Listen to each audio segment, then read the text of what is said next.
आज का जो टॉपिक है दैट इज G2। G2 किससे रिलेटेड है? इंटरनेशनल रिलेशंस से, IR। GS पेपर 2, GS2 का है तो G2। अभी हुआ क्या है, एपेक की समिट हुई कहाँ पे? बुसान में। बुसान में ट्रम्प जो हैं वो किससे मिले हैं? शी जिनपिंग से मिले हैं। और वहां पे मिलने के ठीक पहले उन्होंने क्या बोला?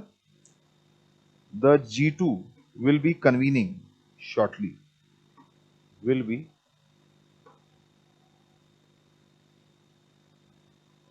Convening shortly. एक तरीके से इस स्टेटमेंट से ट्रंप ने क्या बताने की कोशिश किया? ट्रंप ने ये बताने की कोशिश की है कि अब चाइना जो है वो नियर नियर को इक्वल आ चुका है, नियर को इक्वल आ चुका है। किसके? अमेरिका के। ठीक है। अभी तक क्या था? अभी तक यूएस जो है वो रिकॉग्नाइज क्या कर रहा था कि दुनिया जो है वो यूनिपोलर है। ठीक है। सोवियत डिसइंटीग्रेशन तक हमको क्या देखने को मिलता है? बायपोलैरिटी देखने को मिलती है। ठीक है। उसके बाद सोवियत डिसइंटीग्रेशन के बाद रशिया जो है कमजोर हो गया, तो दुनिया आपका यूनिपोलर हो गई। लेकिन पोस्ट 2000 हमको एक फिनोमिनल राइज देखने को मिला है। किसका? चाइना का। चाइना अपने आप को इक्वल मान रहा था। किसके? यूएस के। कि now we are also arriving on the scene, we are also arriving on the scene. और दुनिया अब यूनिपोलर नहीं रह जाएगी। ठीक है। There would be one more pole contending America and that would be China. ये किसकी सोच थी? चाइना की। यूएस ऐसा नहीं सोचता था। यूएस मतलब अपने पॉलिसी इंप्लीकेशंस के थ्रू या पॉलिसीज के माध्यम से ऐसा मतलब रिकॉग्नाइज नहीं करता था कि चाइना जो है वो हमारे बराबर है, चाइना हमारे बराबर है। लेकिन ये जो G2 will be convening shortly ऐसा बोल के अमेरिकन प्रेसिडेंट ने, अमेरिकन एस्टेब्लिशमेंट ने ये बताने की कोशिश की है कि नाउ चाइना इज नियर को इक्वल, चाइना इज नियर को इक्वल। यूएस जो है अब वो चाइना की जो स्ट्रेटेजिक डेप्थ है अलग अलग डोमेन्स में, चाहे ग्लोबल सप्लाई चेन हो, चाहे रेयर अर्थ हो, चाहे उसका मिलिट्री मॉडर्नाइजेशन हो रिसेंट टाइम्स में। ठीक है। उसको रिकॉग्नाइज कर रहा है, उसको रिकॉग्नाइज कर रहा है और उसको एज अ को इक्वल ट्रीट कर रहा है। तो आने वाले समय में हमको क्या देखने को मिलेगा? आने वाले समय में G2 के कॉग्निसेंस के बाद एक डुओपॉली दिख सकती है ग्लोबल स्टेज पे, डुओपॉली दिख सकती है। ठीक है। कि मतलब जो ग्लोबल गवर्नेंस आर्किटेक्चर है ये दो कंट्रीज प्राइमरीली डिटरमाइन करेंगी, चाहे आपके क्लाइमेट चेंज के डायलॉग्स हो, फ्रेमवर्क्स हो। ठीक है। चाहे मैरीटाइम सिक्योरिटी हो, चाहे अलग अलग डोमेन्स हो। ठीक है। अब इसमें जो बाकी स्टेक होल्डर्स हैं, जो एक मल्टीपोलैरिटी का कॉन्सेप्ट आया था, मल्टीपोलैरिटी का, कि in the era of globalization there would be different poles, in the era of globalization there would be different poles, and they together through through multilateralism would determine the global governance architecture। तो यहां से अब हमको एक retreat देखने को मिल रही है, एक बैक ट्रैकिंग देखने को मिल रही है। और जो दो सबसे बड़ी पावर्स हैं, जो दो सबसे बड़ी पावर्स हैं, सुपर पावर्स के लिए, यूएस और China, they would be writing the rules, they would be writing the global rules. चाहे वो ट्रेड हो, चाहे क्लाइमेट चेंज हो, चाहे मैरीटाइम सिक्योरिटी हो, चाहे टेरिटोरियल सिक्योरिटी हो, चाहे और भी ग्लोबल गवर्नेंस के इश्यूज हो, चाहे और भी, चाहे कार्बन एमिशन हो गया, ठीक है, अनक्लॉज हो गया, ये सारी चीजें जो हैं अब इसमें जो मेजर डिटरमाइनिंग फैक्टर हो जाएंगे वो अमेरिका अकेले नहीं करेगा, वो किसके साथ करेगा? चाइना के साथ करेगा। तो China has now come on a scale whereby US is also recognizing its strategic depth। ठीक है। तो इससे मेजर चैलेंज किसके लिए क्रिएट हो रहा है? मेजर चैलेंज क्रिएट हो रहा है रेस्ट ऑफ द वर्ल्ड के लिए, रेस्ट ऑफ द वर्ल्ड के लिए, इंक्लूडिंग इंडिया, इंक्लूडिंग इंडिया। ठीक है। क्योंकि सोवियत रशिया के डिसइंटीग्रेशन के बाद, या और पहले चले जाइए वर्ल्ड वॉर 2 के बाद, ठीक है, यूनाइटेड नेशन सिस्टम आता है। ये डिसाइड होता है कि भाई अब मल्टीलेटरलिज्म का दौर है, अब हमको क्या करना है? ग्लोबल ट्रेड है उसको पुश करना है। ठीक है। शेयर्ड प्रॉस्पेरिटी में जो बिलीफ है वो बढ़ता गया ग्लोबल कम्युनिटी का। लेकिन दुनिया से अब दुनिया में से अब हमको क्या देखने को मिल रहा है, मल्टीलेटरलिज्म जो है वो रिट्रीट पे है। जो मल्टीलेटरलिज्म है वो आपका रिट्रीट पे है, and this would be accelerated by this formation of new group which is G2। ठीक है, G2, क्योंकि दो सबसे बड़ी पावर है वो क्या है, वो एक साथ क्लब हो चुकी है। साथ ही साथ एक तो मल्टीपोलैरिटी के लिए खतरा है रेस्ट ऑफ द वर्ल्ड के लिए इंक्लूडिंग इंडिया। दूसरा क्या है, दूसरा ये है कि जो कुछ स्ट्रैटेजिक ग्लोबल ग्रुपिंग्स बन गई थी, स्ट्रैटेजिक ग्लोबल ग्रुपिंग्स बन गई थी। ठीक है, अब उनका जो सेलियंस है, ठीक है, वो आपका कम हो जाएगा। जैसे क्वाड, क्वाड क्यों बनी थी, एक तरीके से चाइना को काउंटर करने के लिए बनी थी। कौन बनाया था, यूएस बनाया था। लेकिन अब क्या है, यूएस और चाइना जो है वो साथ हो गए, तो इसमें जो और जो स्टेक होल्डर्स थे जैसे जापान, इंडिया, ऑस्ट्रेलिया, अब ये क्या हो गए, जो ये की एलाइज थे अमेरिका के, की एलाइज थे, वो भी साइड लाइन हो जा रहे हैं, वो भी आपका साइड लाइन हो जा रहे हैं। तो अब आने वाला समय कैसा है, आने वाला समय ऐसा है कि दुनिया भर की जो कंट्रीज हैं उनको अपनी जो फॉरेन पॉलिसी है उसको दोबारा से रिकैलिब्रेट करना पड़ेगा। ठीक है, क्योंकि अभी क्या चल रहा था, उनको लग रहा था कि US is against the rise of China, if not against the rise of China, at least against the belligerence of China. It won't turn blind eye. It won't turn blind eye to China's assertiveness. लेकिन G2 के formation के बाद अब क्या है, एक serious rethinking required है। ठीक है, recalibration of foreign policy required है। तो ये टर्म है, आया कहां से है, G2। G2 को पहली बार, इस टर्म को पहली बार यूज किया गया 2005 में। ठीक है, किसने यूज किया, फ्रेड बर्गस्टन ने, फ्रेड बर्गस्टन ने। ठीक है, फ्रेड बर्गस्टन कौन है, एक इकोनॉमिस्ट है। ठीक है, लेकिन जब इन्होंने ये टर्म कॉइन किया है तो गोलबंदी या गिरोहबंदी के ऑब्जेक्टिव से नहीं किया है कि मतलब ये दो कंट्रीज मिलके ग्लोबल रूल्स लिखें। इन्होंने कॉइन किया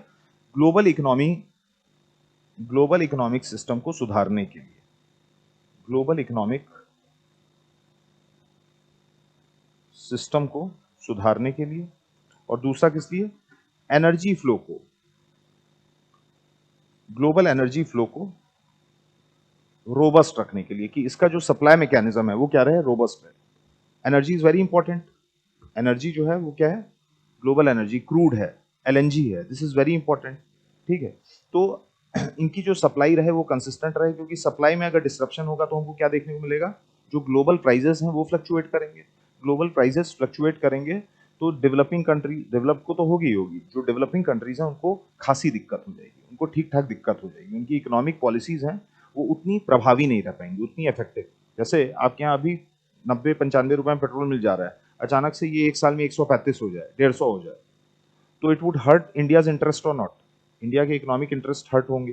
ठीक है, तो फ्रेड बर्गस्टन ने कहा कि ये दोनों कंट्री साथ आ सकती हैं, ये दो कंट्री साथ आ सकती हैं और क्या कर सकती हैं, जो ग्लोबल इकोनॉमिक सिस्टम है यानी ब्रेटन वुड्स सिस्टम है और भी जो मल्टीलेटरल फाइनेंशियल इंस्टीट्यूशंस हैं, इनकी जो रोबस्ट फंक्शनिंग है उसके लिए एक इंपॉर्टेंट पिलर की तरह इस्तेमाल किए जा सकते हैं। मतलब ये ग्रुपिंग जो है G2, और साथ ही साथ जो ग्लोबल एनर्जी फ्लो है वो कंसिस्टेंट रहे, प्राइस स्टेबिलिटी रहे, उसमें ये हेल्प कर सकते हैं। G2 का आइडिया 2005 में आया है और ये फर्दर ट्रैक्शन गेन कब किया है, 2008 में। 2008 में क्या होता है, व्हाट हैपेंड इन 2008? हाँ हाँ, ग्लोबल मेल्टडाउन देखने को मिलता है, ग्लोबल इकोनॉमिक मेल्टडाउन देखने को मिलता है, और इसकी वजह से रिसेशन, हमको एंग्लो सैक्सन स्फीयर में हमको रिसेशन देखने को, यही वो समय है जब लीमैन ब्रदर्स, ठीक है, वो आपका कोलैप्स कर जाता है। ठीक है, तो इसके बाद से हमको क्या देखने को मिलता है, G2 के बारे में और चर्चा होने लगती है, फ्रेड बर्गस्टन के अलावा भी और लोग बात करने लगते हैं कि अगर हमको ये रेक्टिफाई करना है आज के समय में, ठीक है, इस टाइप की सिचुएशन से जल्दी निकलना है, हमको डिजास्टर रिकवरी को और ज्यादा प्रभावी बनाना है और ज्यादा इफेक्टिव करना है, तो हमको क्या चाहिए, G2 चाहिए। हमको G2 चाहिए जिसके माध्यम से हम क्या कर पाए, इसके माध्यम से हम इकोनॉमी की रिकवरी, ग्लोबल इकोनॉमी की जो रिकवरी है, ग्लोबल इकोनॉमी की रिकवरी है वो और अच्छी कर पाए। और यही वो समय है जब climate change as a concept traction gain कर रहा है। क्लाइमेट चेंज पे चर्चा आपका अर्ली 90s से शुरू हो गई थी, रियो अर्थ समिट के बाद से, लेकिन 2008 के बाद हमको क्या देखने को मिलता है, आपका क्लाइमेट चेंज पे जो चर्चा है वो और ज्यादा होने लगती है, क्योंकि अब इसका इम्पैक्ट दिखने लगता है। यही वो समय है, देखिए 2-3 साल बाद आपकी, या उसी समय आपकी 2012 करके एक मूवी भी आ रही है कि क्लाइमेट चेंज को हमने कंट्रोल नहीं किया, ठीक है, कार्बन एमिशन पे रोक नहीं लगाई, तो क्या होगी, दिक्कत हो जाएगी। तो अब क्या है, एक तो चीज है ग्लोबल इकोनॉमिक रिकवरी, 2008 में बात हो रही है क्या, क्योंकि ग्लोबल इकोनॉमिक मेल्टडाउन हुआ है, तो इससे निकलने के लिए G2 जैसे मंच जो है वो क्या हो सकते हैं, प्रभावी हो सकते हैं। दूसरा दूसरा ये कि क्लाइमेट एक्शन को अगर हमको और इफेक्टिव करना है, ग्लोबल क्लाइमेट एक्शन को और प्रभावी करना है और इफेक्टिव करना है, तो हम क्या कर सकते हैं, तो हम ये कर सकते हैं कि G2 पे रिलाय कर सकते हैं। G2 पे अपना रिलायंस, मतलब चाइना और यूएस मिलके ग्लोबल इकोनॉमिक रिकवरी से में सहायता कर सकती हैं। जो मेल्टडाउन हुआ है, ठीक है, रिसेशन आया है, उससे हम जल्दी बाहर निकल सकते हैं, और क्लाइमेट एक्शन पे भी हम अच्छे तरीके से काम कर सकते हैं, ठीक है। तो जो बर्गस्टन की बात थी, फ्रेड बर्गस्टन की बात थी, उन्होंने मतलब किस लिए बोला था, मतलब एक पॉजिटिव कॉनोटेशन के साथ बोला था, क्योंकि ये सारी चीजें क्या है, पॉजिटिव ही है ना।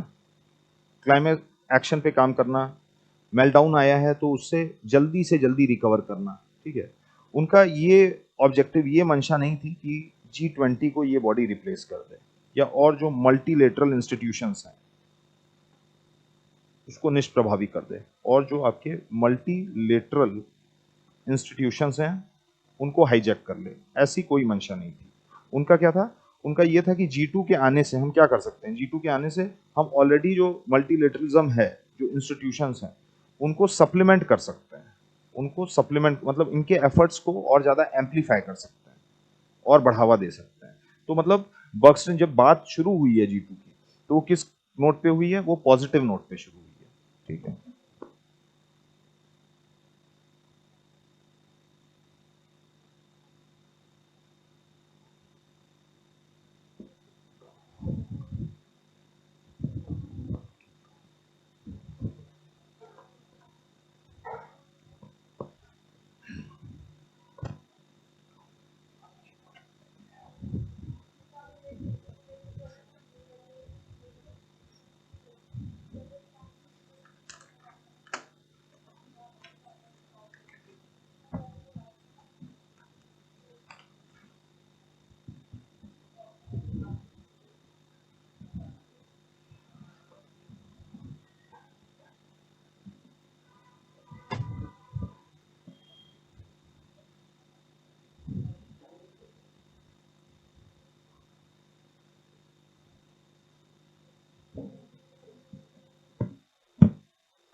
तो G2 का जो ओरिजिन है वो कहाँ से शुरू हो रहा है, वो पॉजिटिव नोट पे शुरू हो रहा है।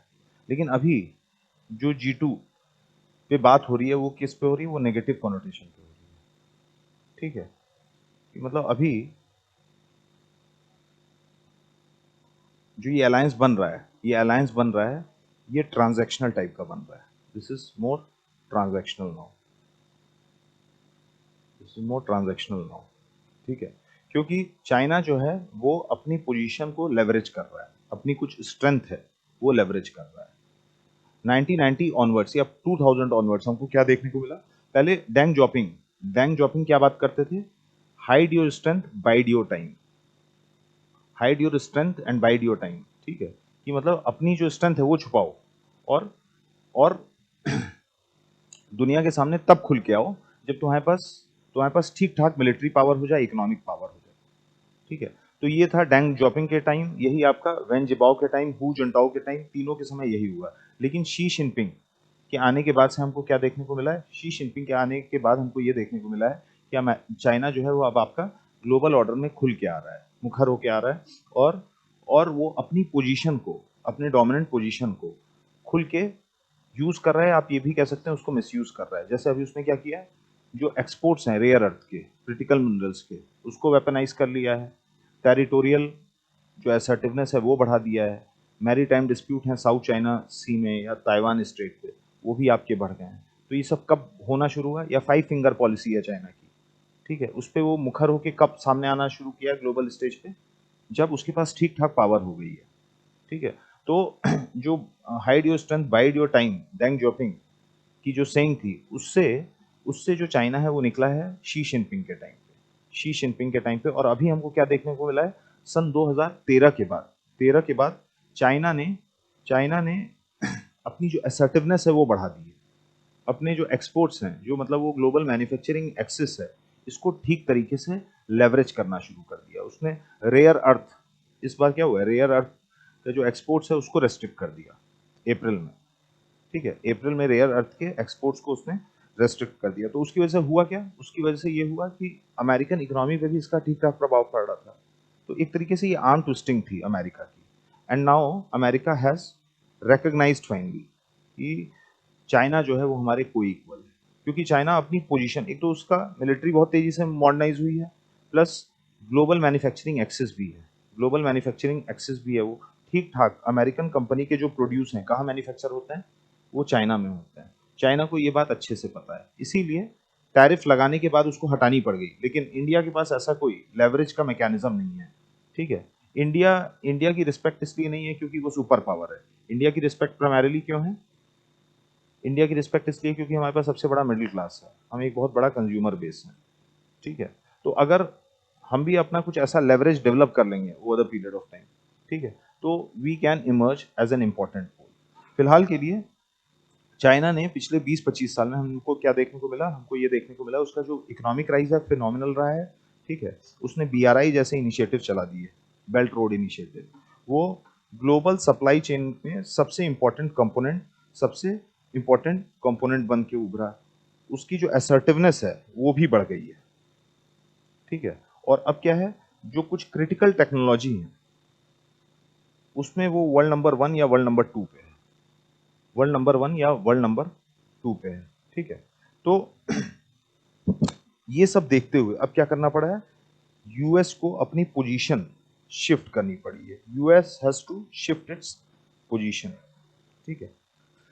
अब यूएस क्या कर रहा है? अब यूएस मल्टीलेटरलिज्म से वो बाइलेटरलिज्म की ओर जा रहा है।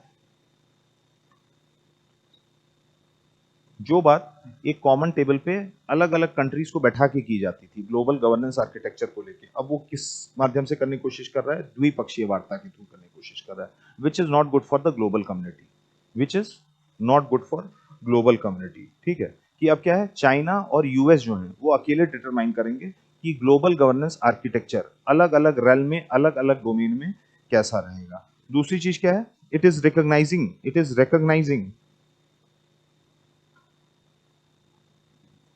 China as a great power.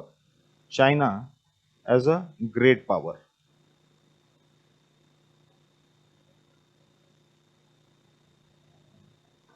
तीसरी चीज क्या है कि अब यूएस का जो अप्रोच है वो ट्रांजैक्शनल हो चुका है, ट्रांजैक्शनल हो चुका है,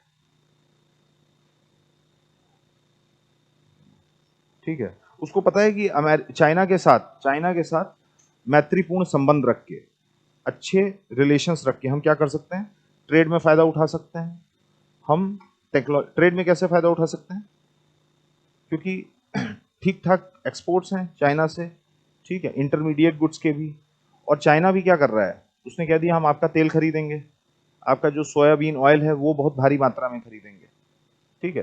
तो अमेरिका अब क्या कर रहा है, मल्टीलेटरलिज्म से बायलेटरलिज्म की ओर मूव कर रहा है। वही अमेरिका जो मल्टीलेटरलिज्म को ग्लोबल स्केल पे पुश किया था, जो बात करता था कि मल्टीलेटरल वर्ल्ड ऑर्डर होना चाहिए, अब वो क्या कर रहा है, अब वो ट्रांजैक्शनल अप्रोच पे शिफ्ट कर रहा है।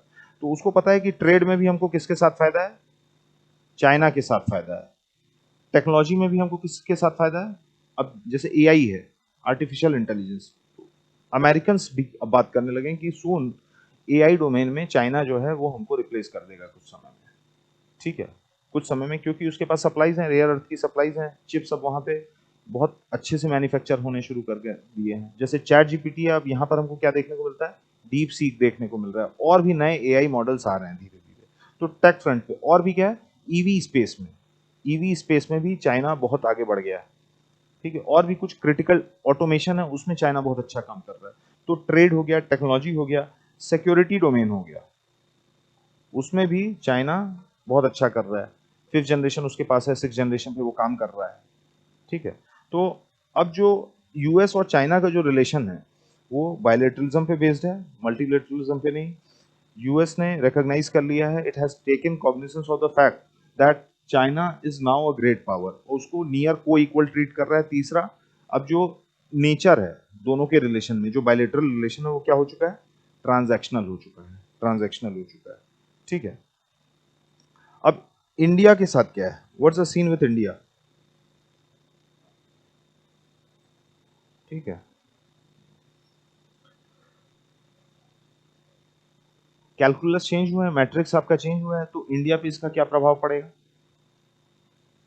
इंडिया अभी तक ये सोच रहा था कि अमेरिका जो है वो उसको, इंडिया को एज अ इंस्ट्रूमेंट यूज कर रहा है, एज एन इंस्ट्रूमेंट यूज करता आया है, किस लिए, चाइना को काउंटर वेट करने के, चाइना को काउंटर वेट करने के लिए। जापान भी एक इंपॉर्टेंट अलाई है इस रीजन में, लेकिन जापान का जो जोग्राफिकल रीच है वो बहुत कम है, मतलब geographically it's a very small country. ठीक है, उसकी टेरिटरी बहुत ज़्यादा नहीं है।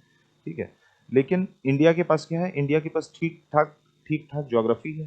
ठीक है, we have a vast area, plus हमारी जो पोजीशन है वो भी क्या है, आपका इंडो पैसिफिक में एक पिवटल पोजीशन है। ठीक है, तो पिवट टू एशिया जो सिक्योरिटी डॉक्ट्रिन है किसकी, अमेरिका की, किसको काउंटर करने के लिए, अमेरिका को काउंटर करने के लिए, उसमें इंडिया को एज अ पिवट यूज किया है कन्वेंशनली, किसने, अमेरिका ने। लेकिन अभी क्या है, अब G2 बन जाएगा, तो जो अमेरिका का दुश्मन हुआ करता था अब क्या है, अब वो दोस्त हो जाएगा। तो इंडिया की जो पोजीशन है इस पूरे मैट्रिक में, चाहे क्वाड हो गया, चाहे इंडो पैसिफिक स्ट्रैटेजी है, उसमें आपकी कमजोर होती दिखेगी, कमजोर होती दिखेगी। तो हम बहुत ज्यादा, इंडिया एज अ सॉवरेन बहुत ज्यादा रिलाई कर गया था किसके ऊपर, यूएस के ऊपर। ठीक है, तो अब हमको क्या करना पड़ रहा है, अब हम एक डिलेमा में फंस चुके हैं, we are in a dilemma. International relation के एस्पेक्ट में हम एक डिलेमा में फंस चुके हैं। अब हमको करना क्या है, अब हमको दोबारा से कुछ मेजर डिप्लोमेटिक शिफ्ट्स करने हैं, हमको डिप्लोमेटिक री एंगेजमेंट्स करनी है, डिप्लोमेटिक री एंगेजमेंट करनी है, या कहिए रिकैलिब्रेशन करनी है, दोबारा से अपनी पॉलिसी को, फॉरेन पॉलिसी को रिकैलिब्रेट करना है, to suit the changing times, to suit the new realities, to suit the new realities. क्योंकि number one, number two, US China पहले अगेंस्ट थी।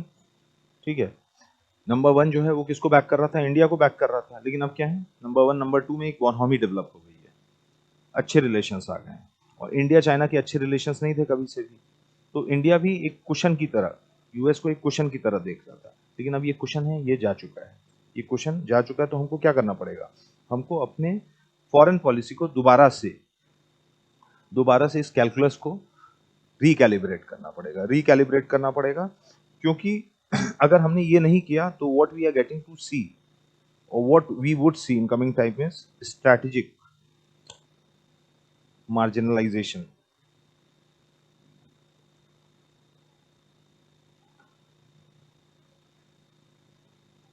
Strategic marginalisation. ये सिर्फ इंडिया के साथ नहीं है, और भी जो की एलाइज थे अमेरिका के, सबके साथ है। जैसे आपका क्वाड के और मेंबर हैं, जापान भी खुश नहीं है, ऑस्ट्रेलिया भी खुश नहीं है, फिलीपींस भी खुश नहीं है। ठीक है, और ईयू है, EU is also not very happy. ठीक है, ये सारी कंट्रीज नहीं चाहती, ये सारी की एलाइज हैं, including India, these are the key allies of America. लेकिन अभी क्या है, because of the increased economy between China and US, ये क्या है, ये स्ट्रैटेजिकली मार्जिनलाइज हो रही हैं ग्लोबल ग्लोबल अफेयर्स में, या ग्लोबल रन में ये कंट्रीज या ये ब्लॉक्स जो हैं, ये आपका स्ट्रैटेजिकली मार्जिनलाइज हो रही हैं। ठीक है, तो इंडिया को करना क्या चाहिए, यहां से व्हाट शुड इंडिया डू, इसके इम्प्लीकेशंस क्या होंगे, what would be the implications, जो G2 का फॉर्मेशन है। ठीक है, आपसे पूछा जाए इसके ग्लोबल रेमिफिकेशंस क्या होंगे, ग्लोबल इंपैक्ट क्या होगा, तो क्या होगा, अलग अलग डोमेन सोचिए। सिक्योरिटी वाले डोमेन में देखिए, क्वाड जो है, क्वाड की पोजीशन डाइल्यूट होगी कि नहीं होगी? क्वाड डाइल्यूट होगी, मतलब सिक्योरिटी एस्पेक्ट। दूसरा क्या है, जो आईओआर रीजन में, इंडियन ओशन रीजन में जो पहले कंटेनमेंट की स्ट्रैटेजी थी, चाइना की कंटेनमेंट की स्ट्रैटेजी थी, वहां से भी अब अमेरिका बैक ट्रैक कर लेगा। पिवट टू एशिया भी आपकी क्या हो जाएगी, उतनी प्रभावी नहीं रहेगी। हो सकता है चलाए, हो सकता है ना चलाए, ठीक है, हो सकता है चलाए, हो सकता है ना चलाए। इंडिया की पोजीशन भी वीक होगी अगर पिवट टू एशिया वीक होगा। तो क्वाड में अब तो बात भी होना शुरू हो गई कि क्वाड में रिप्लेस किया जाए किसको, इंडिया को, किससे, फिलीपींस से। कई लोग ये भी बात कर रहे हैं कि अब पिवट टू एशिया में जो इंडिया एक पिवट था, ठीक है, उसकी उतना सेलियंस नहीं रह गया, तो आने वाले समय में हमको क्या करना चाहिए, फिलीपींस को रिप्लेस, मतलब इंडिया को रिप्लेस कर देना चाहिए फिलीपींस से। हालांकि ये पॉसिबल नहीं है, लेकिन इस टाइप की बातें जो है वो फॉरेन पॉलिसी सर्कल में होने लगी हैं वेस्ट में, ठीक है। तो सिक्योरिटी फ्रंट पे, दूसरा क्या है, ग्लोबल वैल्यू चेन में, फिर मल्टीलेटरल फ्रंट पे जो हमारे एफर्ट्स हैं क्लाइमेट चेंज को टैकल करने के लिए, ठीक है, कार्बन एमिशन को रोकने के लिए, वो भी क्या होंगे, वो भी आपके कम प्रभावी होने लगेंगे, कम प्रभावी होने लगेंगे, ठीक है। So these are the possible implications और ramification of this G2 formation. अब इंडिया को यहां से करना क्या चाहिए, what all steps India should take from here on. एक तो हमने बात कर ली डिप्लोमेटिक रिकैलिब्रेशन की, क्योंकि अब समय वो नहीं रहा जो ट्रम्प बाइडेन के समय था, या ट्रम्प 1.0 में हमको देखने को, या आपका ओबामा के रजीम में देखने को मिला था। अब चीजें बदल चुकी हैं, ठीक है। तो हमको अपनी इंडिया चाइना फॉरेन पॉलिसी उस पर भी रीथिंक करना पड़ेगा, और इंडिया और यूएस की जो फॉरेन पॉलिसी थी उसको भी रीथिंक करना पड़ेगा। मतलब अपनी फॉरेन, ओवरऑल फॉरेन पॉलिसी को रिकैलिब्रेट करना पड़ेगा। बस उतना नहीं, हमको और कंट्री, जो और भी ग्रुपिंग्स हैं, मिडल ईस्ट है, ईयू है, और भी जो कंट्रीज हैं लाइक माइंडेड कंट्रीज हैं, जापान हो गया, इसराइल हो गया, इनके साथ अपनी एंगेजमेंट बढ़ानी पड़ेगी, ठीक है। तो एक तो हो गया डिप्लोमेटिक रिकैलिब्रेशन, डिप्लोमेटिक रिकैलिब्रेशन, ठीक है। दूसरा क्या हो गया, हमको ओवर डिपेंडेंस जो हो गई थी अमेरिका के ऊपर, ओवर डिपेंडेंस हो गई थी, वो कम करनी पड़ेगी। हम अपनी कलेक्टिव सिक्योरिटी के लिए बहुत ज्यादा रिलाय करने लगे थे, किसके ऊपर, अमेरिका के ऊपर। तो अब हमको धीरे धीरे इससे डीकपल करना पड़ेगा, डी हाइफनेट नहीं, डीकपल करना पड़ेगा। क्योंकि क्या है, जो ट्रम्प का प्रभाव है, अब 3 साल का और रह गया, 3 सवा 3 साल का, दोबारा से वो प्रेसिडेंट, तो हमको यूएस के साथ रिलेशंस नहीं खराब करना है, ठीक है। मतलब not one person should be determining the foreign policy view of any country. हो सकता है अगले प्रेसिडेंट आए वो ठीक रहे, ट्रम्प ही ठीक थे, जब ट्रम्प 1.0 वाला एरा था तो ठीक थे, लेकिन ट्रम्प 2.0 में क्या हमको देखने को मिला, कुछ नीजक रिएक्शन देखने को मिले, कुछ मेजर पॉलिसी शिफ्ट्स देखने को मिले, ठीक है। तो हमको क्या करना है, 3 साल तक डिप्लोमेटिकली और कंट्रीज के साथ एंगेज करना है। हमको क्या करना है, जो स्ट्रैटेजिक ऑटोनॉमी है और मल्टी अलाइनमेंट है, इस पे खासा फोकस करना है।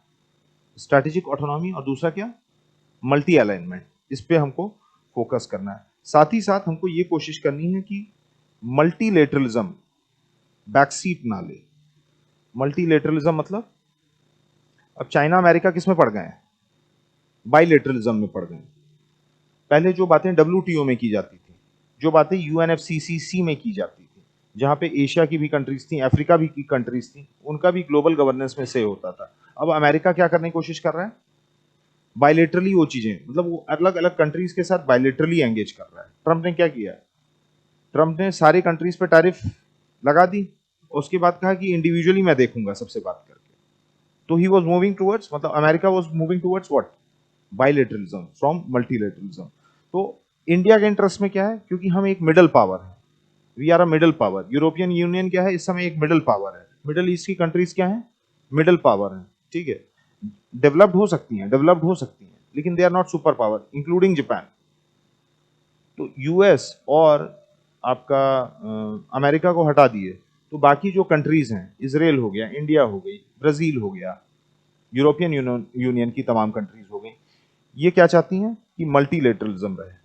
तो हमको क्या करना है, जो लाइक माइंडेड कंट्रीज हैं उनके साथ मिलके मल्टीलेटरलिज्म को बैकसीट नहीं लेने देना है। जो यूनाइटेड नेशन सिस्टम है, जो ब्रेटन वुड्स के इंस्टीट्यूशंस हैं, वो अच्छे से रोबस्टली फंक्शन करते रहें, ठीक है। रोबस्टली फंक्शन करते रहें, इसके लिए हमको स्ट्रैटेजिक ऑटोनॉमी भी एक्सरसाइज करनी पड़ेगी, प्लस मल्टी अलाइनमेंट भी। मल्टी अलाइनमेंट क्यों जरूरी हो जा रहा है? क्योंकि हमको अलग अलग कंट्री चाहिए अपने अलग अलग नीड्स के लिए। हमको अफ्रीका चाहिए किस लिए? एनर्जी रिसोर्सेज के लिए। हमको चाइना किस लिए चाहिए? इंटरमीडिएट गुड के लिए। यूएस किस लिए चाहिए? यूएस चाहिए हमको टेक्नोलॉजी के लिए, अच्छी टेक्नोलॉजी के लिए, फंड्स के लिए। ठीक है, तो हमारे जो डिपेंडेंस है अलग अलग ग्रुपिंग्स पे वो बहुत ज्यादा है। ठीक है, तो हम किसी भी एक ब्लॉक को मार्जिनलाइज नहीं कर सकते हैं अपने फॉरेन पॉलिसी नीतियों में। तो हमको क्या करना है? मल्टी अलाइनमेंट को और प्रभावी ढंग से चलाना है। इसके लिए हमको स्ट्रैटेजिक ऑटोनॉमी काम आएगी। स्ट्रैटेजिक ऑटोनॉमी, ठीक है, जैसे पहले क्या था, नाम था ना नॉन अलाइंड मूवमेंट। ठीक है, अब क्या है? अब हम मूव कर गए स्ट्रैटेजिक ऑटोनॉमी की ओर। मतलब we are behaving like a swing state. मतलब जहां से हमारी जरूरतें पूरी हो रही हैं, जहां से इंडिया के नेशनल इंटरेस्ट पूरे हो रहे हैं, हम उस ब्लॉक के साथ एंगेज कर रहे हैं। हमको सस्ती एनर्जी चाहिए तो हम किससे एंगेज कर रहे हैं? मिडल ईस्ट से एंगेज कर रहे हैं। हमको सस्ता लोन चाहिए तो हम किससे एंगेज कर रहे हैं? जापान से। हमको टेक्नोलॉजी चाहिए तो हम ईयू से, अमेरिका से एंगेज कर रहे हैं। ठीक है, तो these are the steps which India should take from here on. These are the steps which India should take from here on. ठीक है, इंडिया के इंटरेस्ट में क्या है? मल्टीलेटरलिज्म इंडिया के इंटरेस्ट में। इंडिया के इंटरेस्ट में बायलेटरलिज्म नहीं है। ठीक है, तो G2 जो है, G2 is not favourable, is not conducive for India. ठीक है, लेकिन it's happening, and if it's happening हमको क्या करना है? हमको अपने आप को सिक्योर रखना है। सिक्योर कैसे रखेंगे? Rethinking our foreign policy, recalibrating our foreign policy. ठीक है, अगला जो टॉपिक है दैट इज टोक्यो ट्यूटोरियल।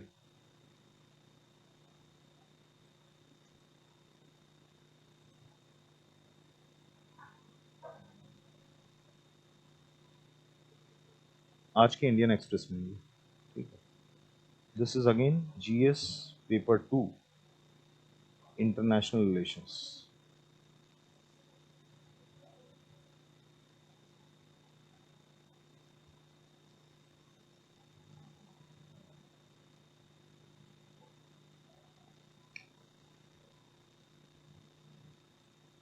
अभी हमको क्या देखने को मिला है? इस साल के फर्स्ट क्वार्टर के आसपास चाइना ने क्या किया? चाइना ने रेयर अर्थ के एक्सपोर्ट पे बैन लगा दिया। रेयर अर्थ के एक्सपोर्ट्स पे बैन लगा दिया। तो इससे क्या हुआ? दुनिया भर में जो कंट्रीज हैं, अब क्या है? रेयर अर्थ सबको चाहिए, क्रिटिकल मिनरल सबको चाहिए। ठीक है, आपको आपको सोलर पैनल बनाने हैं, ईवीज बनानी है, तो इसके लिए इंपॉर्टेंट क्या है? रेयर अर्थ की सप्लाई, क्रिटिकल मिनरल्स की सप्लाई। लोग इंटरचेंजेबली यूज करते हैं, लेकिन अंतर है, रेयर अर्थ और क्रिटिकल मिनरल्स में अंतर है। ठीक है, क्रिटिकल मिनरल्स में रेयर अर्थ आ जाते हैं, लेकिन मतलब एक तरीके से रेयर अर्थ जो है वो क्रिटिकल मिनरल का सबसेट है, but not all critical minerals are rare earth. ठीक है, तो चाइना ने क्या किया? इस साल 2025 में रेयर अर्थ के एक्सपोर्ट्स पे बैन लगा दी। इसकी वजह से और कंट्रीज की जो इंडस्ट्री है वो नेगेटिवली इम्पैक्ट हुई है। इसमें से एक कंट्री कौन है जो सबसे ज़्यादा इम्पैक्ट हुई है? वो है जापान। क्योंकि जापान में ठीक ठाक इलेक्ट्रॉनिक गुड्स हैं वो मैन्युफैक्चर किए जाते हैं। वहाँ का जो ऑटोमोबाइल प्रोडक्शन है वो बहुत ज़्यादा है। कावासाकी हो गई, होंडा हो गई, ये सब कहाँ की कंपनियां हैं? जापान की कंपनी है। ठीक है, प्लस मित्सुबिशी है, इलेक्ट्रॉनिक गुड्स वो बहुत ज़्यादा बनाते हैं। बहुत हाई एंड रोबोटिक गुड्स हैं वो वहाँ पर बनते हैं, सर्जरी इक्विपमेंट्स बनते हैं। ठीक है, तो प्रोडक्शन वहाँ होती है, टेक्नोलॉजी वहाँ पर है, लेकिन जो सप्लाई है वो रेयर अर्थ की वो किसके पास है? वो चाइना के पास है। ठीक है, तो अब क्या है? एक साल का एक बैन एम्बार्गो लगा दिया चाइना ने। लेकिन इसको इसको मतलब आर्टिकल क्या आर्ग्यू कर रहा है? आर्टिकल ये आर्ग्यू कर रहा है कि मतलब ये एक साल का जो पीरियड है, ठीक है, ये क्या कर रहा है? ये एक टेम्पररी रिलीफ तो दे रहा है, ये एक टेम्पररी रिलीफ तो दे रहा है, थोड़ी देर के लिए आपको आराम दे रहा है। ठीक है, लेकिन कैसे? एक विंडो ऑफ अपॉर्चुनिटी प्रोवाइड करके, विंडो ऑफ अपॉर्चुनिटी प्रोवाइड करके।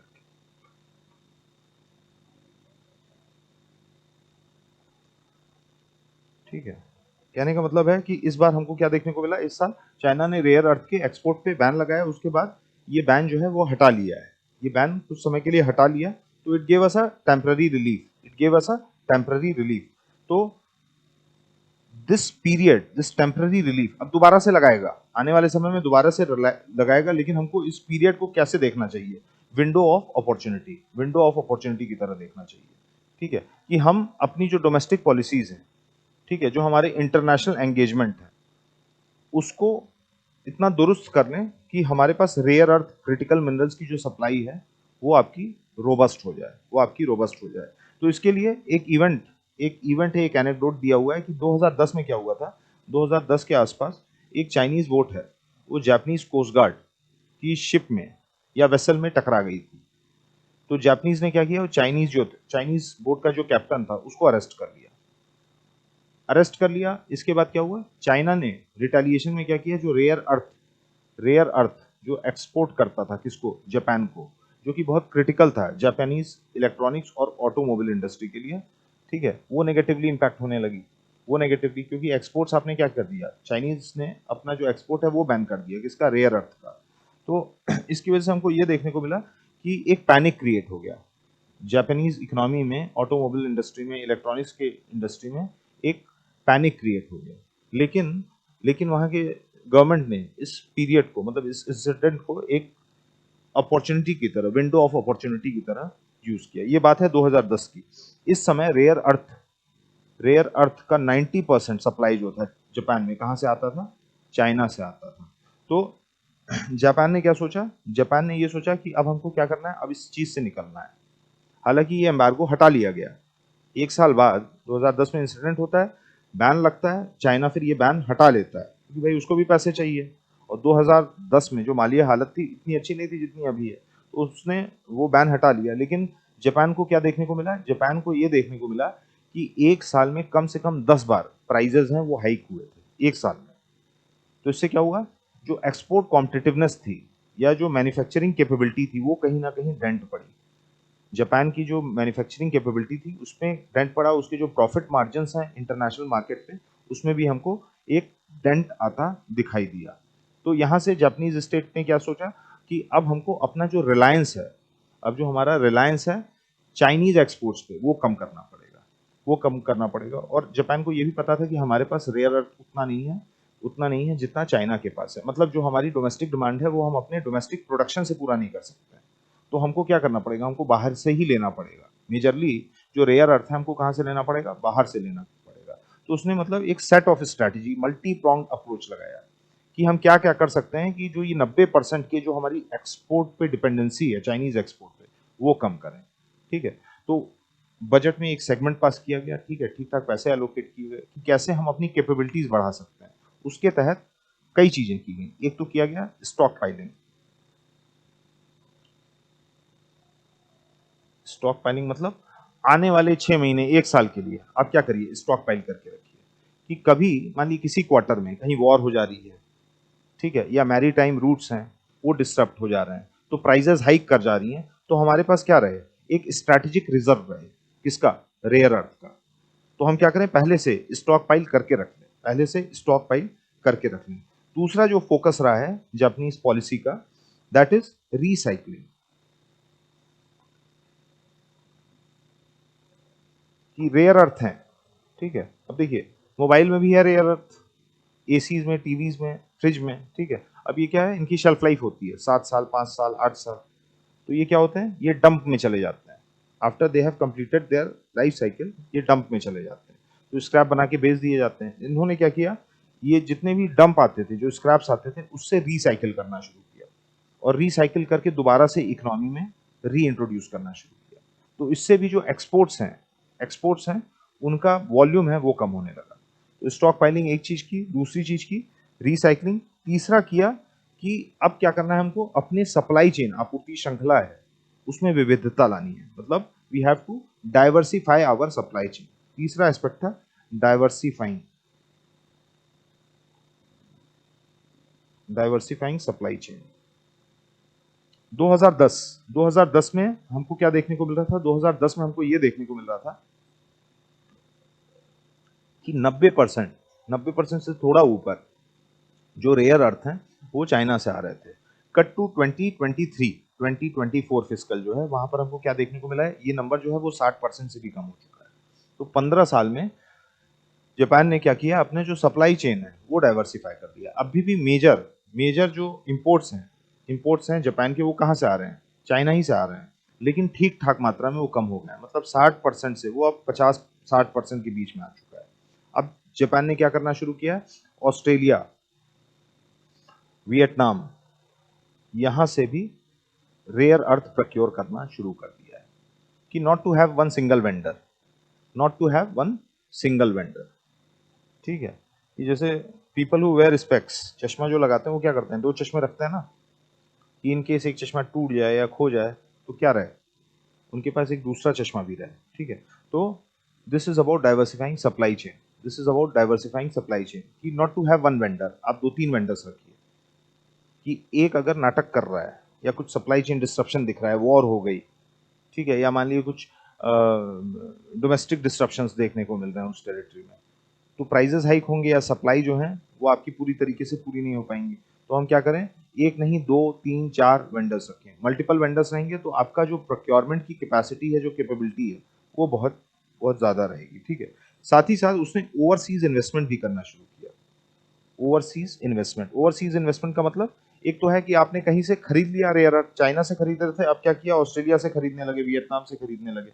अब ये क्या करने लगा जापान, जापान की जो स्टेट ओन्ड एंटरप्राइजेस हैं, वो बाहर के देशों में रेयर अर्थ जो है उसके फील्ड्स हैं, वो लीज पे लेने लगी और खुद से प्रोसेस करने लगी। 25 साल की लीज, 50 साल की लीज, कि इसमें रेयर अर्थ जो भी होगा वो हम प्रोसेस करेंगे, हम आपको रॉयल्टी देंगे और अपने यहाँ सामान लेके जाएंगे।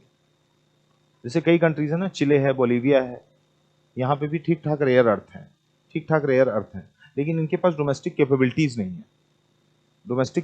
नहीं है कि ये इन रेयर अर्थ को ठीक तरीके से क्या कर पाए, हार्नेस कर पाए। तो ये क्या करती हैं, ये लीज पे देना शुरू, जैसे अब इंडिया भी यही कोशिश कर रहा है। ठीक है, हमने बनाया ना एक काबिल बनाया है, खनिज विदेश इंडिया लिमिटेड। तो काबिल का भी काम क्या है कि हम ओवरसीज इन्वेस्ट करें, हम लीज पे ले लें और हम क्या करें, वहां से वहां की सरकारों को रॉयल्टी दे दें और वहां से जो रेयर अर्थ है अपने यहाँ ले आए।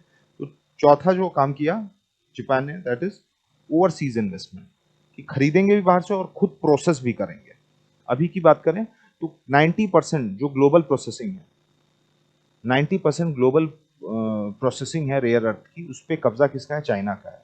70% वो खुद प्रोड्यूस करता है, मतलब उसके पास खुद भी बहुत ज्यादा है क्रिटिकल मिनरल और रेयर अर्थ, और साथ ही साथ उसने क्या किया, ग्लोबली भी वेपनाइज कर लिया, उसने ओवरसीज भी लीज पे ले रखे हैं। मिडिल ईस्ट कह रहा हूँ, साउथ अमेरिका है, वहां पे भी लीज पे ले रखा है, एशिया में कुछ कुछ ब्लॉक्स हैं वहां पे भी लीज पे ले रखा है। तो 90% जो रेयर अर्थ की जो सप्लाई है वो चाइनीज सप्लाई है ग्लोबली ग्लोबली ठीक है। तो यही काम अब कौन करना शुरू कर रहा है, और भी कंट्रीज। जापान ने ये काम 2010 से करना शुरू कर दिया था। इसके अलावा, इसके बाद अलावा it's also building resilient networks, से आईपीएफ, और भी जो ग्लोबल ग्रुपिंग्स हैं, ठीक है, उसकी मेंबरशिप। ठीक है, जिससे कि एक सप्लाई चेन से रेस्ट्रिक्शंस हमको देखने को मिल रही है, तो हमारे पास दूसरी सप्लाई चेन है। तो it's now part of various global groupings. ठीक है, वेरियस ग्लोबल ग्रुपिंग, जैसे जैसे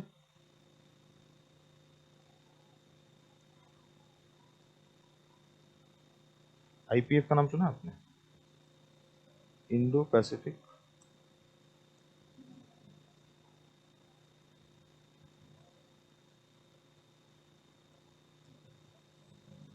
Indo-Pacific Economic Framework for Prosperity, a US-led economic initiative launched in 2022 to strengthen economic partnership among 14 countries in the region. ठीक है, a non-binding framework for economic cooperation with 14 partner countries. India भी है इसमें, US भी है, Japan भी है, Australia भी है। It's build around 4 pillars, supply chain resilience, ठीक है, clean economy, fair economy and trade. ठीक है, तो आईपीएफ जैसी ग्रुपिंग का भी पार्ट बन रहा है जापान, और भी ऐसी जो सिमिलर माइंडेड ग्लोबल ग्रुपिंग्स हैं उसका भी पार्ट बनता है, जिससे वो क्या कर पाए, वो अपने सप्लाई चेन को रिजिलियंट रख पाए कि अगर एक सप्लाई चेन से एक्सपोर्ट्स हैं वो रेस्ट्रिक्ट किए जा रहे हैं, तो उसके पास दूसरा तीसरा मतलब और भी ऑप्शंस रहे, और भी विकल्प रहे। ठीक है, अब इंडिया पे इसका क्या इम्पैक्ट पड़ेगा? What would be the impact of China's China's embargo on rare earth export? ठीक है, क्या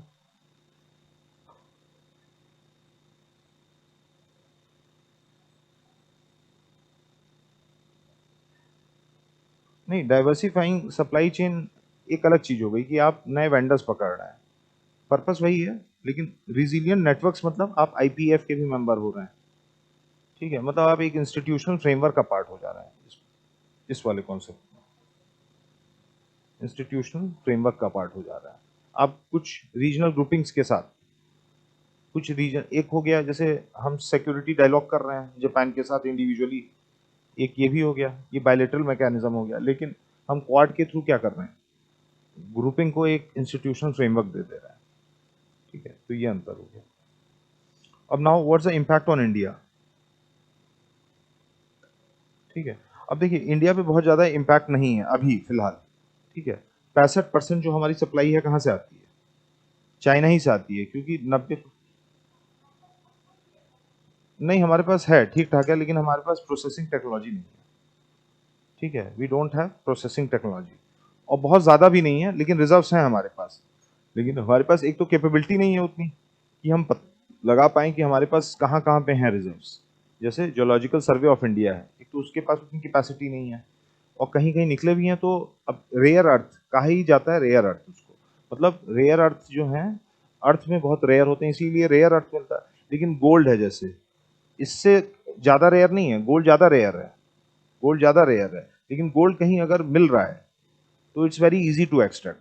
लेकिन रेयर अर्थ जो है उनका एक्सट्रैक्शन, ओर से उनका एक्सट्रैक्शन बहुत डिफिकल्ट हो जाता है, बहुत महंगा पड़ता है, उसके लिए आपको स्पेशल कैपेबिलिटीज टेक्नोलॉजी चाहिए, तो इसीलिए हर कोई नहीं कर पाता है।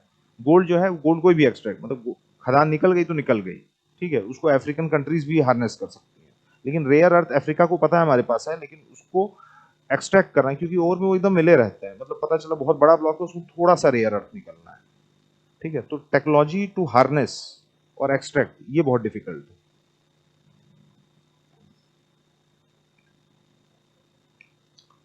तो अगर इंडिया की बात करें तो इंडिया 65% जो अपनी सप्लाई से कहाँ से पाता है? चाइना से पाता है।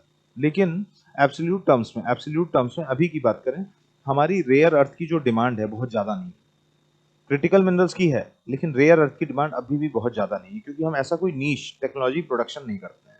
लेकिन ये हमेशा ऐसा नहीं रहने वाला है, क्योंकि अब हम क्या कर रहे हैं, ग्लोबल वैल्यू चेन में ऊपर बढ़ रहे हैं। अब हम भी क्या करेंगे फ्यूचर में, आपका चिप्स बनाना शुरू कर देंगे, एआई के लिए चिप्स बनाना शुरू कर देंगे, तो जो हमारी आरी की डिमांड है वो क्या होगी, वो बढ़ने लगेगी। तो what we have to do is we have to learn from Tokyo, learn from Tokyo story, जो पिछले 15 साल में जापान ने किया है। 2010 के एनेक्डोट के बाद, 2010 के इंसिडेंट के बाद हमको क्या करना है, सेम चीजें, मतलब जो चीजें जापान ने की, जो चीजें जापान ने की, stock piling, recycling, diversifying supply chain, overseas investment, ठीक है, साथ ही साथ बिल्डिंग रिजिलियंट नेटवर्क्स, आईपीएफ में वो भी मेंबर है, हम भी मेंबर हैं, हम क्या कर सकते हैं, और ऐसे जो सप्लाई चेन इनिशिएटिव फ्लोट हो रहे हैं या फ्लोट होने वाले हैं, हम उसकी एक्टिव मेंबरशिप ले सकते हैं। हम क्या कर सकते हैं, अपनी जो बायलेटरल रिलेशंस हैं, अपने जो बायलेटरल रिलेशंस हैं उन कंट्रीज के साथ जिनके पास ठीक ठाक रिजर्व्स हैं, जैसे सदर्न अमेरिका की कंट्रीज हैं, अर्जेंटीना है, बोलीविया है, उरुग्वे है, पेरुग्वे है, चिले है, central Asia, Kyrgyzstan, Kazakhstan, Tajikistan, यहाँ पे भी क्या है, थोड़े बड़े रिजर्व्स हैं। तो हम क्या कर सकते हैं, अपनी कैपेबिलिटीज को और ज्यादा एनहांस कर सकते हैं। This is what we can learn from this Tokyo boat incident. ठीक है, ये सारी चीजें हम कर सकते हैं। इसके अलावा हम ऑलरेडी काफी चीजें कर रहे हैं, अभी की बात करें तो हम ऑलरेडी काफी चीजें कर रहे हैं। रिसेंट इनिशिएटिव्स में हमको क्या देखने को मिला है, एक तो हमने पिछले साल क्रिटिकल मिनरल्स की लिस्ट निकाल दी, मिनिस्ट्री ऑफ माइंस ने क्रिटिकल मिनरल्स की लिस्ट निकाल दी। तो आपने एक लिस्ट निर्धारित कर दी, मिनिस्ट्री ऑफ माइंस ने एक लिस्ट निर्धारित कर दी तो अब एक पॉलिसी क्लैरिटी मिल गई, ये क्रिटिकल मिनरल्स हैं जो कि बहुत इंपॉर्टेंट हैं। क्रिटिकल मिनरल्स क्या होते हैं?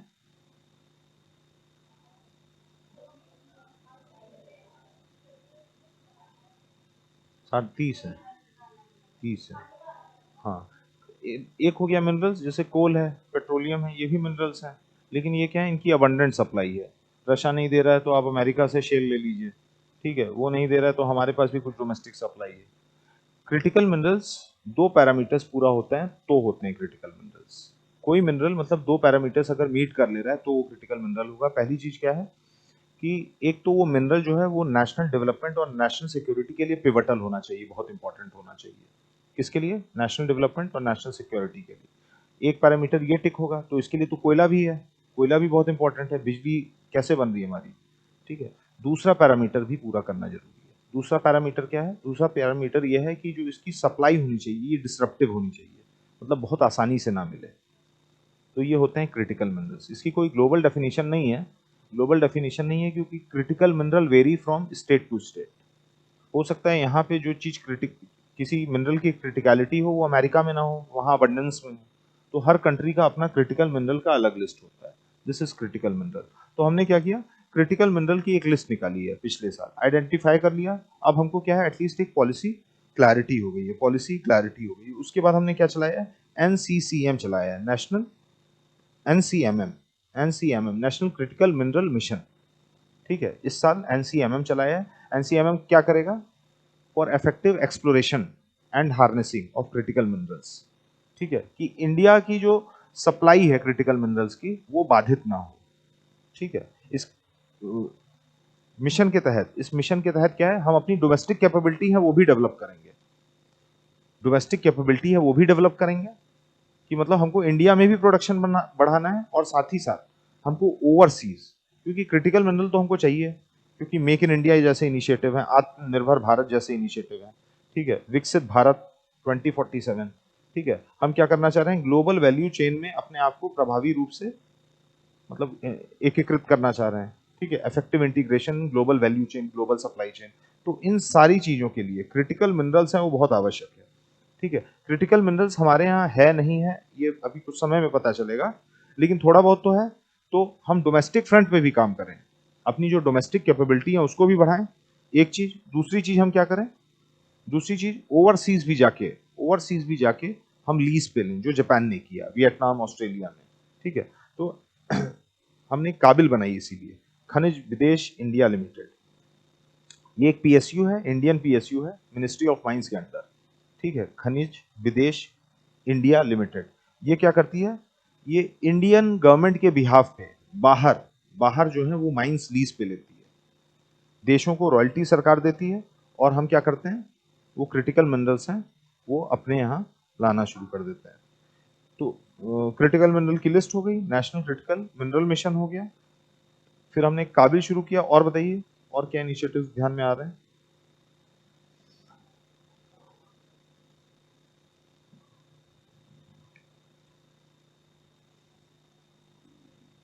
Deep ocean mission, deep ocean mission, Matsya 6000, ठीक है। डीप ओशन मिशन हमने क्यों चलाया है? ओशन के रिसोर्सेज को हार्नेस करने के लिए, मैरी टाइम रिसोर्सेज हैं, हार्नेस करने के लिए। उसमें एक इंपॉर्टेंट कंपोनेंट क्या हो जाता है, उसमें एक इंपॉर्टेंट कंपोनेंट हो जाता है पॉलीमेटलिक नोड्यूल्स। पॉलीमेटलिक नोड्यूल्स क्या होते हैं? समंदर के मतलब सी बेड पे आपके छोटे छोटे नोड्यूल्स होते हैं, बॉल्स जितने, कॉस्को की बॉल, लेदर की बॉल जो आती है उतने जितने। उसमें क्या होता है, इसमें ठीक ठाक क्रिटिकल मिनरल्स। तो हम क्या करेंगे, डॉम मिशन के माध्यम से, डॉम मिशन के माध्यम से इन पॉलीमेटलिक नोड्यूल्स को धरती पे लेके आएंगे, मतलब अर्थ पे लेके आएंगे अपने यहाँ, और फिर इसको इसको प्रोसेस करके इससे रेयर अर्थ है और भी जो तमाम क्रिटिकल मिनरल्स हैं वो लेके आएंगे। तो पॉलीमेटलिक नोड्यूल्स को हार्नेस करने के लिए, यहाँ से रेयर अर्थ को एक्सट्रैक्ट करने के लिए हमने जो मिशन चलाया है वो डीप ओशन मिशन चलाया है। इसके तहत हम क्या कर रहे हैं, मत्स्य 6000 एक सबमरीन है, उसको भेजेंगे जो टाइटेनियम की है, हमने डिस्कस किया ये आर्टिकल, ठीक है। वो नीचे भेजेंगे, कहाँ तक जा सकती है, 6 किलोमीटर अंदर तक जा सकती है रिसर्च के लिए। और बताइए, फिर हमने अभी हाल ही में रेयर अर्थ पार्क्स इंस्टीट्यूशनलाइज किए हैं, एक किया हमने वाइजैक में, विशाखापट्टनम, वाइजैक में, और दूसरा हमने किया है भोपाल में। मतलब यहाँ रिसर्च हो सके, एक्सट्रैक्शन हो सके, ठीक है, किसका, रेयर अर्थ का। इसके अलावा हमने क्या किया है, आईपीएफ जैसे इनिशिएटिव है उसका पार्ट लिए हैं, ठीक है। हम अपनी फॉरेन पॉलिसी को भी ओरिएंट कर रहे हैं, हम उन कंट्रीज के साथ अब ज़्यादा एंगेज कर रहे हैं जिनके पास रेयर अर्थ के माइंस हैं, खासकर जो आपका सेंट्रल अमेरिकन या साउथ अमेरिकन कंट्रीज हैं उनके साथ। आपका सेंट्रल एशिया में कुछ इकोनॉमीज हैं, हम उनके साथ भी एंगेज कर रहे हैं, ठीक है। तो आइडिया क्या है, आइडिया ये है कि आने वाले 5-10 सालों में, ठीक है, जो चाइना का लेवरेज है, जो चाइना का लेवरेज है क्रिटिकल मिनरल्स पे या रेयर अर्थ पे, उसको हम क्या करें, उसको हम कम करते जाएं, over the period of time हम इसको कम करते जाएं। और इंडिया तो कर ही रहा है, ग्लोबली भी हमको क्या देखने को मिल रहा है, और जैसे हम सजग हो गए हैं वैसे और भी कंट्रीज हैं, यूएस वगैरह हैं, वो भी क्या कर रही हैं, अपनी सप्लाई चेन वगैरह हैं वो डाइवर्सिफाई कर रहे हैं। ईयू, यूरोपियन यूनियन भी क्या कर रहा है, अपनी जो सप्लाई चेन है वो डाइवर्सिफाई, वो चाइनीज एक्सपोर्ट पे जो अपना रिलायंस है वो कम कर रहा है, ठीक है। ईयू की एक कंपनी है, वो 2030 तक ये दावा की है कि 2030 तक 1/3 of Europe supply would be met by Europe alone. अभी क्या है, अभी उनकी जो मेजर सप्लाई है वो कहाँ से आती है, मेजर सप्लाई जापान चाइना से आती है, लेकिन अब वहाँ पे भी क्या है, प्रोसेसिंग वगैरह प्लांट्स वगैरह पड़ने लगे हैं, और 2030 तक ये कहा जा रहा है कि यहाँ की जो 1/3 सप्लाई है यूरोप की, वो यूरोप खुद से पूरा करेगा, यूरोप जो है वो खुद से पूरा करेगा। इसके अलावा जापान आपने देख ही लिया, जापान ने इनिशिएटिव्स लिए, डोमेस्टिक कैपेबिलिटीज भी बिल्ड की, ठीक है, इंटरनेशनल जो माइंस हैं उनको भी लेवरेज किया, ठीक है। इसी तर्ज पे क्या है, अब इंडिया भी काम करना शुरू कर दिया, इंडिया है वो भी अपना काम करना शुरू कर दिया।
G2 आखिरकार आकार ले चुका है और इसका विश्व और भारत पर प्रभाव पड़ेगा, चर्चा कीजिए।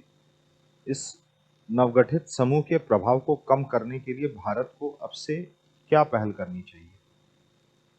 G2 has finally shaped up and it would have ramification for world and India. Discuss what initiatives India should take. India should take from here on to minimize the impact of this newly formed group. Newly form group कहना ठीक नहीं रहेगा क्योंकि दो ही countries हैं, newly form compact कर दीजिए, newly form compact.